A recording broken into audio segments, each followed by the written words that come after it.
Cell पढ़ रहे हैं हम कोशिका। ठीक है, कोशिका का बेसिक पिछली क्लास में मैंने बता दिया था। आज हम पढ़ेंगे पार्ट्स यानी कि भाग। तो कोशिका के क्या क्या भाग होते हैं? तो जैसे मैंने बताया था कि कोशिका जो होती है वो बहुत छोटी होती है, बहुत ही छोटी होती है कोशिका। इसके अंदर एक माइटोकॉन्ड्रिया होता है, ठीक है, एक गैल्जी बॉडी होता है, वैक्यूल्स पाए जाते हैं और एक लाइसोसोम होता है। ठीक है, ये सब चीज़ें इसमें पाई जाती है। तो माइटोकॉन्ड्रिया, गैल्जी बॉडी, वैक्यूल्स, लाइसोसोम। एक होता है सेंट्रोसोम। क्या होता है? सेंट्रोसोम। अभी और भी बहुत हैं, हम इनकी पहले बात कर लेते हैं। सबसे पहले अगर मैं बात करूँ माइटोकॉन्ड्रिया की, माइटोकॉन्ड्रिया की अगर हम बात करें तो माइटोकॉन्ड्रिया जो होता है, इसकी जो खोज करने वाले जो थे वो थे अल्टमैन। कौन थे? अल्टमैन थे। तो इसकी खोज किसने की? अल्टमैन ने इसकी खोज की थी। माइटोकॉन्ड्रिया की जो आंतरिक दीवारें हैं, आंतरिक दीवारों को क्या बोलते हैं? आंतरिक दीवारों को क्रिस्टी कहा जाता है। क्या कहा जाता है? क्रिस्टी कहा जाता है। और इसी क्रिस्टी के अंदर एक चक्र चलता है जिसे क्रेब्स चक्र कहते हैं। क्या बोलते हैं? क्रेब्स चक्र बोलते हैं। और ये जो चक्र है, इस चक्र के अंदर बनते हैं एटीपी। क्या बनते हैं? एटीपी बनते हैं। उस एटीपी का फुल फॉर्म है एडिनोसाइन ट्राइफॉस्फेट। इसका फुल फॉर्म क्या होता है? एडिनोसाइन ट्राइफॉस्फेट जो है इसका फुल फॉर्म। जब 38 एटीपी मिल जाते हैं, जब 38 एटीपी मिलते हैं तो एक ग्लूकोज का निर्माण होता है। जब 38 एटीपी मिलते हैं तो एक ग्लूकोज का निर्माण होता है। इसलिए इस माइटोकॉन्ड्रिया को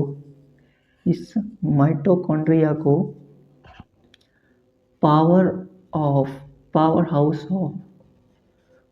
हाउस ऑफ सेल भी कहा जाता है। पावर हाउस ऑफ सेल या पावर हाउस ऑफ बॉडी भी कहा जाता है। कोशिका का शक्ति गृह हम इसे कहते हैं। तो माइटोकॉन्ड्रिया के बारे में ये बातें, 4-5 बातें हैं। माइटोकॉन्ड्रिया खोज नेक्स्ट आता है गैल्जी बॉडी। क्या है? गैल्जी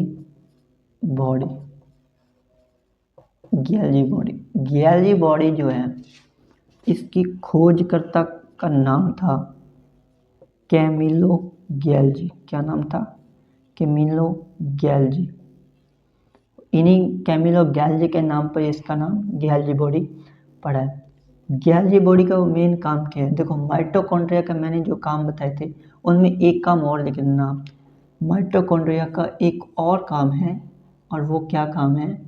ऊर्जा निर्माण करने का। ठीक है, क्या काम है? ऊर्जा निर्माण करने का। तो माइटोकॉन्ड्रिया का एक मेन काम जो है वो ऊर्जा निर्माण करने का है। और माइटोकॉन्ड्रिया जो ऊर्जा निर्माण करता है, गैल्जी बॉडी उस ऊर्जा का परिवहन करता है। बाकी सब जो अंग हैं कोशिका के, उनको ये गैल्जी बॉडी ऊर्जा देता है, ऊर्जा परिवहन करता है। जबकि निर्माण कौन करता है? तो निर्माण माइटोकॉन्ड्रिया करता है। माइटोकॉन्ड्रिया ने ऊर्जा का निर्माण किया और गैल्जी बॉडी ने ऊर्जा का परिवहन किया। गैल्जी बॉडी ने ऊर्जा का परिवहन किया। किसने खोज की? कैमिलो गैल्जी ने इसकी खोज की थी। ठीक, नेक्स्ट आता है सेंट्रोसोम। सेंट्रोसोम का जो काम है, सेंट्रोसोम हिंदी में बोला जाता है तारकाय। क्या बोलते हैं? तारकाय, इसको हम लोग बोलते हैं। तारकाय का मेन काम क्या होता है? इसका जो मेन काम है वो कोशिका विभाजन करने का होता है। ठीक है, किसका होता है? कोशिका विभाजन करने का होता है। अगर कोई कोशिका मान लो कि खराब हो जाए या कोशिका कहीं से अपने हाथ कट फट जाता है तो उस कोशिका की जो रिकवरी है, उस साइट की जो रिकवरी है वो कौन करता है? कोशिका विभाजन करता है। अगर कहीं क्षति हो, आपके क्षतिग्रस्त है कोई अंग, तो उस अंग को सही बाद में ठीक कौन करता है? तो ये सेंट्रोसोम करता है। कोशिका का मेन विभाजन करने का काम क्या है? इसका होता है तो सेंट्रोसोम का होता है। सेंट्रोसोम का मेन काम कोशिका विभाजन करने का है। और मैंने बताया था कि सबसे तेज कोशिका विभाजन किस में होता है?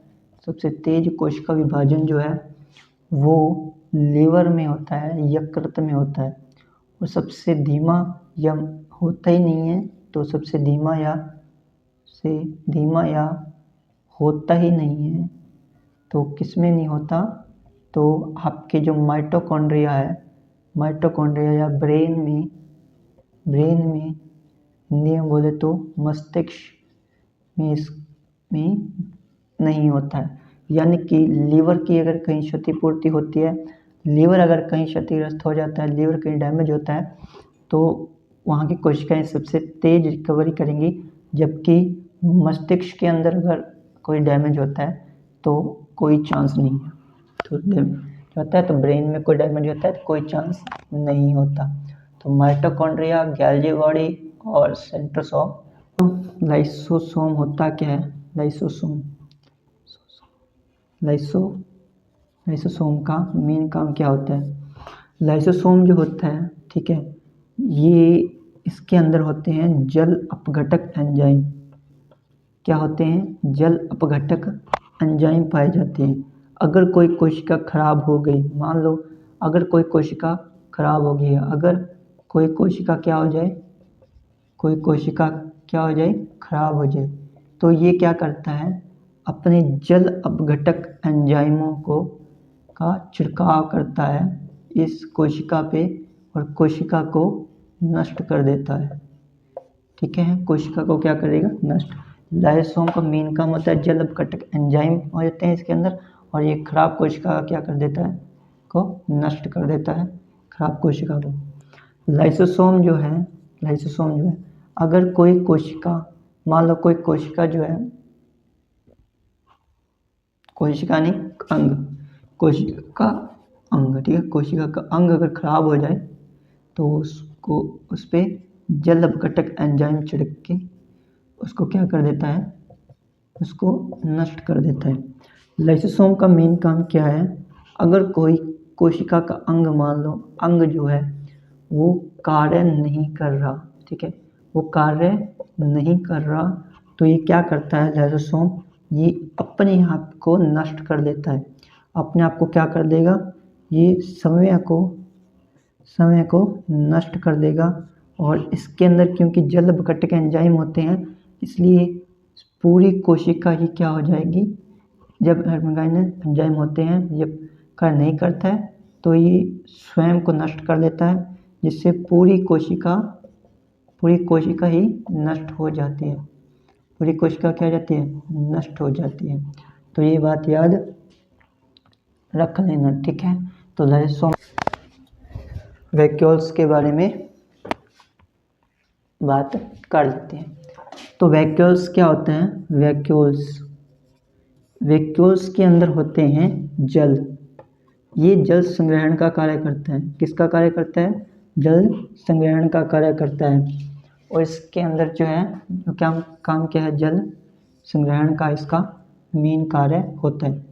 अगर मैं बात करूं मानव की, तो मानव में ये छोटा होता है। मानव में कैसा होता है? ये छोटा होता है, क्योंकि हमें पानी की ज़रूरत कम है, इसलिए हमारे अंदर क्या रहेगा?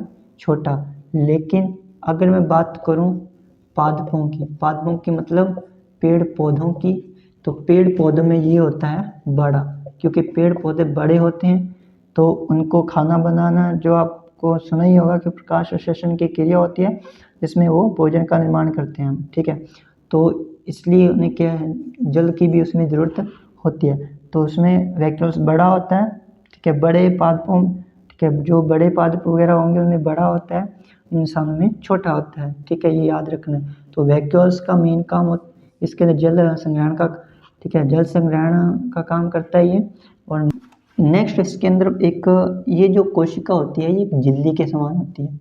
कैसे होती है? झिल्ली के समान होती है, इसलिए इस झिल्ली के समान होती है। तो ये जो कोशिका ये आपस में टकरा सकती है, यानी कि अगर ये कोशिका पिचकी तो ठीक है संकुचित हुई। संकुचित होने का मतलब है कि सबके अंग आपस में टकराएंगे और नष्ट हो जाएंगे। अब इसको टकराने से बचाने के लिए इसके अंदर एक इस प्रकार की संरचना होती है जिसे हम ER बोलते हैं। क्या बोलते हैं? ER। ये होता है ER है। ER को हिंदी ER का मतलब है एंडोप्लाज्मिक रेटिकुलम। एंडोप्लाज्मिक रेटिकुलम क्या नाम है? Endoplasmic reticulum. Endoplasmic reticulum Hindi में बात की जाए तो अंतःप्रवर्ध्य जालिका। हिंदी में है तो अंतःप्रवर्ध्य जालिका। एंड ये काम क्या करता है? तो ये कोशिका में कंकाल का काम करता है। क्या काम करता है? कोशिका में कंकाल का काम ये करता है। कोशिका में कंकाल का काम कौन करता है? Endoplasmic reticulum.